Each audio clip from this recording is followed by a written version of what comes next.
We don't need to work on conditions. We need only to work on ourselves. The only place we can cure our lack and limitation is in our own mind. Be ye transformed by the renewal of your mind. When we have done it there, we shall find that the world, that is your body, your environment and conditions, will be a mathematical reflection of your inner state of mind.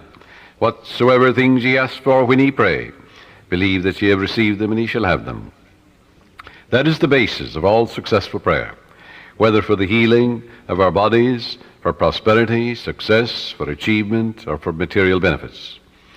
Once you convince your deeper mind that you have the thing you want, it will proceed immediately to bring it to pass. You might say to me, how can I convince my deeper mind, my subconscious, that I have riches or any other good thing, when my common sense tells me that bills are piling up, creditors are after me, the bank is calling up to pay for the mortgage and for the money I owe, and so on. You can't. If you keep thinking about debts and obligations and how much you owe, you'll only magnify your misery. But here is a truth about the laws of your mind. Your deeper mind accepts as a fact whatever you repeat to it in convincing tones, often enough, just the same as you learn to walk.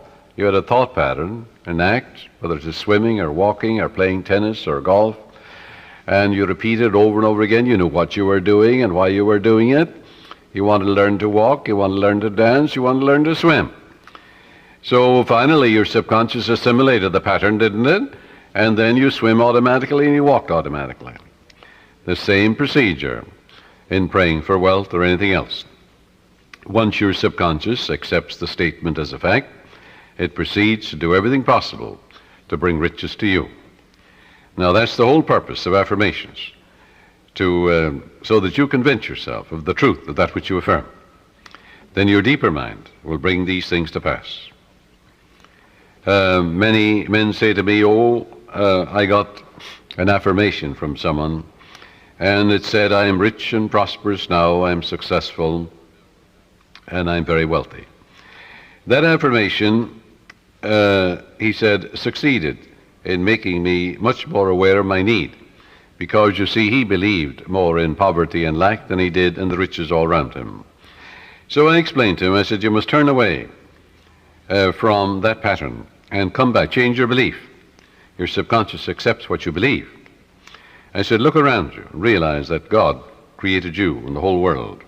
It's an invisible spirit within you. Everything is made inside and out of it. It started your heartbeat. It's the air you breathe, the water you drink. It's the fruit that you eat. And therefore turn away and turn within and change that and say, I recognize the eternal source of my supply. God is the source of my supply. All my needs, spiritual, mental, material, are met at every moment of time and point of space. And God's wealth is circulating in my life, and there's always a surplus. So by day and by night I'm advancing, moving forward and growing, spiritually, mentally, materially, financially, intellectually, and every way. And all things be ready if the mind be so. It is done unto me as I believe. And before they call I will answer, while they're yet speaking I will hear. Oh, how I love thy law. Let it be my meditation both day and night. And the law is, I am what I contemplate. I am what I believe myself to be. According to my faith is it done unto me. God gave you richly all things to enjoy. God made you rich, why then are you poor?